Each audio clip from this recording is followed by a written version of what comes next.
சரி, let's continue from தேர். நம்ம விட்ட இடத்துலேருந்து தொடரலாம். கான்சிக்வன்சஸ் பற்றி நம்ம பார்த்துட்டு இருந்தோம்.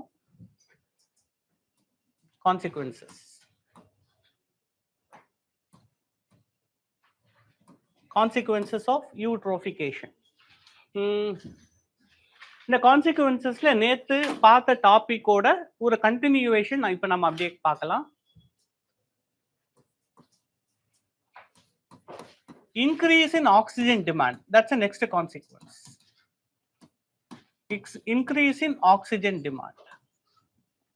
Eutrophication என்ன கொண்டு வரும்னா அந்த தண்ணியில it increases the oxygen demand of the water body. இதை நல்லா கவனிச்சுக்கணும். ஒரு தண்ணியில ஆக்சிஜன் கலந்துருக்கும். இந்த கலந்துருக்கிற ஆக்சிஜனை தான் இந்த இதுல இருக்க மீன்கள் எல்லாம் யூஸ் பண்ண ஆரம்பிக்கும். இந்த oxygen therefore is very important for the aquatic life. இந்த நீரில் வாழக்கூடிய உயிரினங்களுக்கு இந்த டிசால்வ்ட் ஆக்சிஜன் ரொம்ப ரொம்ப ரொம்ப முக்கியம். இன்ஃபேக்ட் கோவிட் அப்போ எல்லாருமே ஆக்சிஜன் மீட்டர் வாங்க ஆரம்பிச்சாங்கல்ல, அது பேர் என்ன? PO2 மீட்டர்னு சொல்லுவாங்க, திரும்ப ஆக்சிமீட்டர்னு சொல்லுவாங்க. பட் ஆக்சுவலா PO2 மீட்டர். ரத்தத்துல 92 மேல போச்சுன்னா, 92க்கு மேல அதோட கான்சன்ட்ரேஷன் குறைஞ்சதுன்னா மூச்சு திணறல் ஆரம்பிக்கும். அவங்களுக்கு ஆக்சிஜன் சிலிண்டர்லாம், நம்மளுக்கு அந்த கதையெல்லாம் நம்ம பார்த்துருப்பீங்க நீங்க. ரொம்ப கொடுமையான ஒரு காலம். அதே மாதிரியான சூழ்நிலை எப்படி நம்மளுக்கு கோவிட் அப்போ தேவைப்பட்டதோ, ஆக்சிஜன் அளவு ரத்தத்துல குறைஞ்சதுன்னா எப்படி மூச்சு திணறல் ஏற்பட்டதோ, அதே தான் இவங்களுக்கு ஆக்சிஜன் குறையும் போது இதே மூச்சு திணறல், இதே மாதிரியான பிரச்சனை அவங்களுக்கும் நடக்கும். நம்ம அதை தான் இங்க பேசுறோம், increase in oxygen demand. So இந்த இடத்துல இந்த கான்செப்டை நம்ம பேசணும். இந்த கான்செப்ட் ஆஃப் ஆக்சிஜன் டிமாண்டை நம்ம பேச போறோம், அதை பத்தி பேசலாம். ஸோ ஆக்சிஜன் டிமாண்ட்ன்றது என்னன்னா, இட் ரெஃபர்ஸ் டு, அது என்ன கான்செப்டை பேசுறோம் அப்படின்னா, it refers to the required oxygen. இந்த ஆக்சிஜன் டிமாண்ட்னா என்னன்னா, it refers to the oxygen that are needed to carry out the biological activities,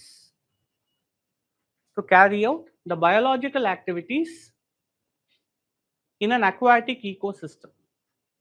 ஒரு நீர்நிலையில் இந்த பயாலஜிக்கல் ஆக்டிவிட்டிஸை நடத்துவதற்கு தேவைப்படக்கூடிய அந்த ஆக்சிஜன் டிமாண்ட் அப்படின்னு சொல்லுவாங்க.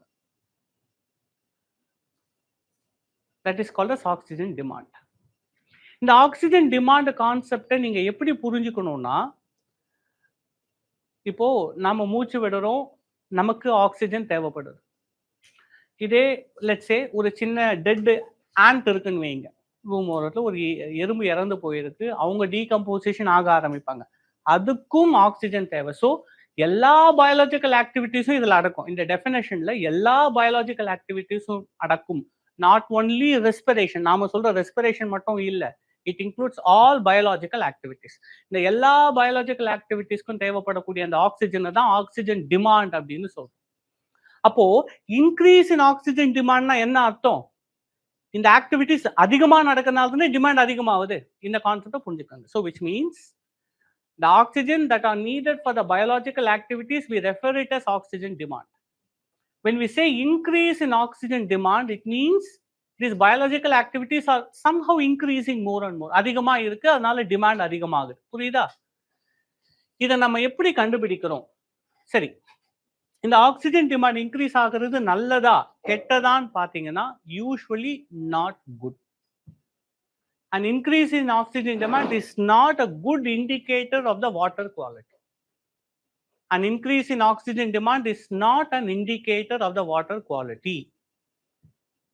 இப்போ நல்லா கவனிங்க, சப்ளை லிமிட்டடாக தான் இருக்கு. எக்கானமியில் நீங்க பார்த்துருப்பீங்க, சப்ளை லிமிட்டடாக தான் இருக்கு, ஆனால் டிமாண்ட் அதிகமாகுது. அப்போ என்ன கான்சிக்வன்ஸ் வரும் எக்கானமியில்? What happens when there is a limited supply but increasing demand? Inflation. பணத்தோட மதிப்பு குறையுமா? ஏன்னா சப்ளை குறைவா தான் இருக்கு. 10 பென்னு தான் இருக்கு, 100 பேர் அந்த பெண்ணை வாங்க ஆசைப்படுறாங்க. எல்லார்கிட்டையும் 100 ரூபா இருக்கு. சாதாரணமா பெண் எவ்வளோ? 10 ரூபா தான் விற்கும். டிமாண்ட் அதிகமாகும் போது என்ன ஆகும்? எனக்கு பெண்ணு கிடைக்கலப்பா, நான் 15 ரூபா கூட தரேன். இப்போ 10 ரூபா வித்த பெண்ணுக்கு அதே பெண்ணு வேற எதுவும் மாற்றம் இல்லை, 15 ரூபா வாங்குறீங்கன்னா பணத்தோட வேல்யூ குறையுதுன்னு தானே அர்த்தம். அதே மாதிரி சேம் லைக் தட் இந்த இடத்துல சப்ளைலாம் இன்க்ரீஸ் ஆகல, டிமாண்ட் தான் இன்க்ரீஸ் ஆகுது. So that is a deterioration of the water quality. எப்படி பணத்தோட வீக்கம் குறையுதோ அதே மாதிரி இங்க வாட்டரோட குவாலிட்டி குறையுதுன்னு அர்த்தம். There is a decrease in the water quality when there is an increase in oxygen demand. Oxygen demand அதிகமாகுதுன்னா அது ஒரு கான்சிக்வன்ஸை இங்க சொல்றோம். இதுக்கு காரணம் என்னன்னா புரிஞ்சுக்கோங்க, அந்த நீரினுடைய தன்மை வர்சன் ஆகுது, டிட்டீரியரேட் ஆகுது அப்படின்னு அர்த்தம். There is a decrease in the water quality when there is an increase in the oxygen demand. அதனால தான் இந்த oxygen demand is usually called as an indicator of water quality. It is an indicator of water quality, oxygen demand.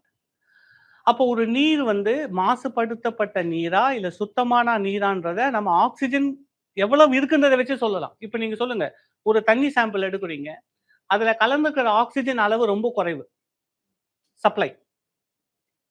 இன்னொரு water sample எடுக்கிறீங்க, கலந்துக்கிற oxygen அளவு அதிகம், supply அதிகமா இருக்கு. இப்போ எதோட வாட்டர் குவாலிட்டி நல்லா இருக்குன்னு சொல்லுவீங்க?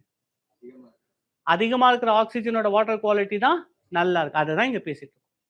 சரி, இப்போ இது மெஷர் பண்றோம்ல, நான் சொல்றேன்ல ஆக்சிஜன் அளவு குறைவா இருக்கு, ஆக்சிஜன் அளவு அதிகமா இருக்குன்னு நான் சொல்றேன் இல்லையா? இது எப்படி மெஷர் பண்ணுவோம்னா ரெண்டு மெத்தடை யூஸ் பண்ணுவோம். How do we determine the oxygen demand? We use two methods. அந்த ரெண்டு மெத்தடை பார்க்கலாம். இப்போ என்ன பார்க்க போறோம்? The method for determining oxygen demand. இந்த ஆக்சிஜன் டிமாண்டை நாம புரிந்து கொள்வதற்காக எடுத்துக்கொள்ளக்கூடிய மெத்தட் என்ன? ரெண்டு மெத்தட் நான் சொல்றேன். இல்ல ஃபர்ஸ்ட் மெத்தடை பத்தி பார்க்கலாம். அதுதான் BOD. The first one is called as BOD. It is biological oxygen demand. BOD, biological oxygen demand. நம்ம ஆக்சிஜன் டிமாண்ட்னு என்ன பார்த்தோம்? ஆக்சிஜன் டிமாண்ட்னா என்ன? அந்த ஆக்டிவிட்டிஸ்க்கு தேவையான ஆக்சிஜனை தான் ஆக்சிஜன் டிமாண்ட் அப்படின்னு சொல்றோம். முன்னாடி என்ன வார்த்தை வந்திருக்கு? Biological oxygen demand. அவ்வளவுதான். அதே கான்செப்ட். அந்த ஆக்சிஜன் எதுக்கு தேவைப்படுதுன்னா அந்த பயாலாஜிக்கல் ஆக்டிவிட்டிஸ்க்கு தேவைப்படக்கூடிய ஆக்சிஜனை எவ்வளவு தேவைப்படுதோ அதை BODன்னு சொல்றோம். Because the word biological is before that. So let me repeat it once again. BOD na it stands for biological oxygen demand. So biological oxygen demand na என்ன? It refers to the dissolved oxygen. It refers to the dissolved oxygen that are required for carrying out the biological activity that are required to carry out the biological activities. The biological activities na பொதுவா ரெண்டு பேரை சொல்லுவாங்க. நிறைய பேர் இருக்காங்க, but பொதுவா இந்த ரெண்டு பேரை சொல்லுவாங்க. biological activities, you can put it in a bracket.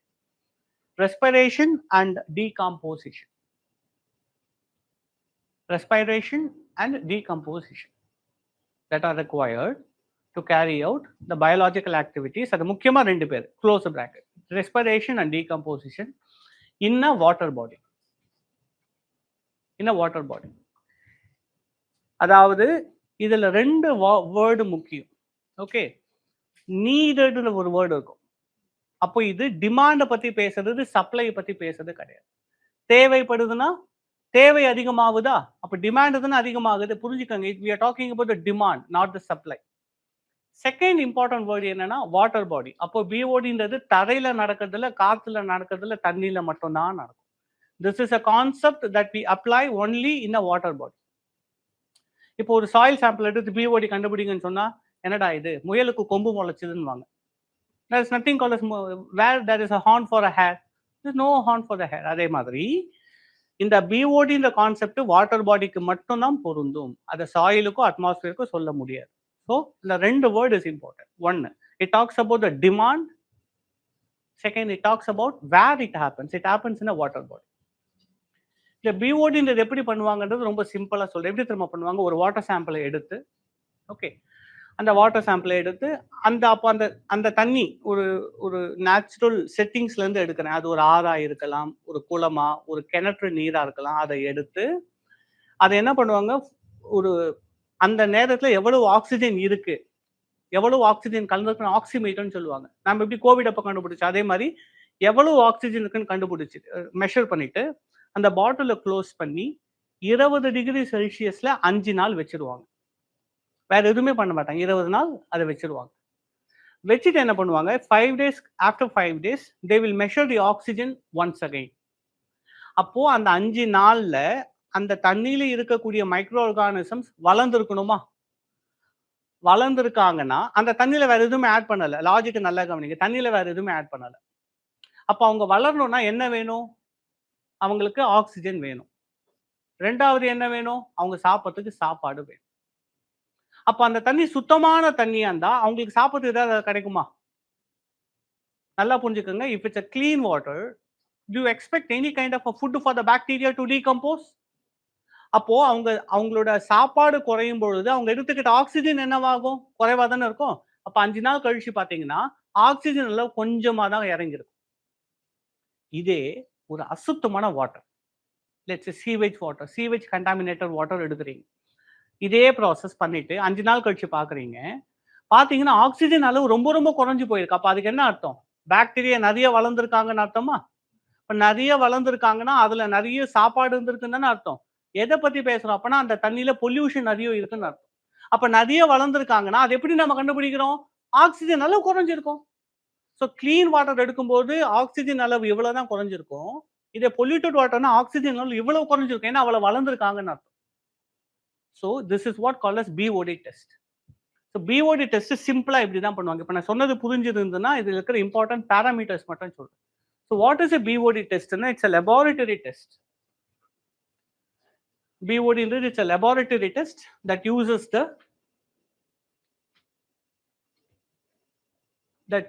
the growth of microorganisms. That uses the growth of microorganisms to indicate. அதன் மூலம் நாம் என்ன புரிஞ்சுக்கிறோம்? To indicate the presence of organic matter in the water. இந்த ரெண்டு விஷயம் சொல்லியிருக்கேன். அதை கோரிலேட் பண்ண முடியாத கவனிங்க. To indicate the organic matter in the water. அப்போ ஆர்கானிக் மேட்டர் அதிகமானா பாக்டீரியல் growth என்னவா இருக்கும்? அதிகமா இருக்குமா? அப்போ பாக்டீரியல் growth மூலமா நம்ம எதை கண்டுபிடிக்க ட்ரை பண்றோம்? ஆர்கானிக் மேட்டர் அதிகமா இருந்தான்னு கண்டுபிடிக்கிறோம். சார் அப்போ growth இருக்குன்னு சொல்றோம். சார் growth எப்படி சார் கண்டுபிடிக்கிறோம்? ஆக்சிஜன் அளவு வச்சு கண்டுபிடிக்கிறோம். ஸோ 3 லெவல்ல பார்க்குறோம். ஃபர்ஸ்ட் ஆக்சிஜனை மெஷர் பண்றோம். ஆக்சிஜன் மூலமா growth-ஐ கண்டுபிடிக்கிறோம். growth எப்போ நடக்கும்? அதுல இருக்கிற சாப்பாடு அதிகமா இருந்தா தானே growth வந்திருக்கும். ஸோ இப்படி 3 விஷயத்தை இன்டர்லிங்க்டு பண்ணி கண்டுபிடிக்கிறோம். அப்போ ஆக்சிஜன் அதிகமா எடுக்கப்பட்டு இருந்ததுன்னா அதிகமான growth இருந்திருக்குன்னு அர்த்தம். அதிகமான growth இருந்திருக்குன்னா அதிகமான பொல்யூஷன் அதுல இருந்திருக்குன்னு அர்த்தம். That is what 1 by 1 we are doing it 3 levels பண்றோம் BOD. ஸோ ஆர்கானிக் மேட்டர் இருந்ததுன்னா பிஓடி லெவல் என்னவாயிடும்? அதிகமா இருக்கணும். அதிகமாக டிமாண்ட் அதிகமா இருக்கும். Demand is more. இவ்வளவு ஆக்சிஜன் எடுத்திருக்காங்க. சாதாரண தண்ணியில் எவ்வளவு தண்ணி, இவ்வளவு ஆக்சிஜன் போயிருக்கு. பொல்யூட்டட் வாட்டர்ல இவ்வளவு ஆக்சிஜன் போயிருக்குன்னா டிமாண்ட் இவ்வளவு வந்திருக்குன்னு தானே அர்த்தம். ஸோ an increase in பிஓடியோட வேல்யூ இன்க்ரீஸ் ஆயிருக்கு அப்படின்னா it means that the water is organically polluted. ஏதோ ஒரு வகையான ஆர்கானிக் பொல்யூஷன் நடந்திருக்கு. ஆர்கானிக் பொல்யூஷன் என்ன தெரியுமா இங்க ரெஃபர் பண்றோம்? இட் மே பி என்ன வேணா ஆர்கானிக் இருக்கலாம். புரிஞ்சுக்கோங்க, இட்ஸ் பிளாங்கெட் டேர்ம். அதுல சீவேஜ் கலந்துருக்கலாம், இல்ல அதுல ரீசெண்டா ஒரு நிறைய மரங்கள் விழுந்து அது அழுக போய் ஆரம்பிச்சிருக்கலாம், இல்ல எவனாவது இறந்து போன கவ்வை தூக்கி போய் போட்டு இருக்கலாம். இப்பதான் கவ் ஈட்டர்ஸ் கொஞ்சம் குறைஞ்சிட்டாங்கல்ல, சாப்பிட்டாலே அடிக்கிறாங்க இல்லையா? It may be dead cow which would have been dumped into these water bodies, or it would have been any other any catastrophes. The point is it could be anything. ஒரு industrial effluent அதில் கலந்துருக்கலாம், but எதுன்னு தெரியல. ஆனா organic pollution நடந்திருக்குன்னு நம்ம கண்டுபிடிக்க முடியும். It indicates that there is an organic pollution, but we do not know what clearly the source is about. So இந்த பிஓடியை நம்ம எதுக்கு ரொம்ப ஆப்டா யூஸ் பண்ணலாம்? இதோட பெனிஃபிட்ஸை நம்ம பார்க்கணும். So why we do this? Okay, இந்த டெஸ்டோட சில பாராமீட்டர்ஸ் நான் சொல்றேன். This test is conducted for 5 days. இதுதான் ஸ்டாண்டர்ட் டெஸ்ட். ஒரு சாம்பிள் தராங்கன்னா இதை லேப்ல கண்டுபிடிச்சு ரிசல்ட் வர்றதுக்கு 5 நாள் ஆகும். The test is done for 5 days where 20 degree Celsius is maintained. 20 degree Celsiusல தான் இந்த growth-அ மெயின்டைன் பண்றாங்க. 20 degree Celsius is maintained. It's about BOD. இப்போ இதோட பெனிஃபிட்ஸை பார்க்கலாம். சார் இந்த BOD எதுக்கு சார் யூஸ் பண்றோம்?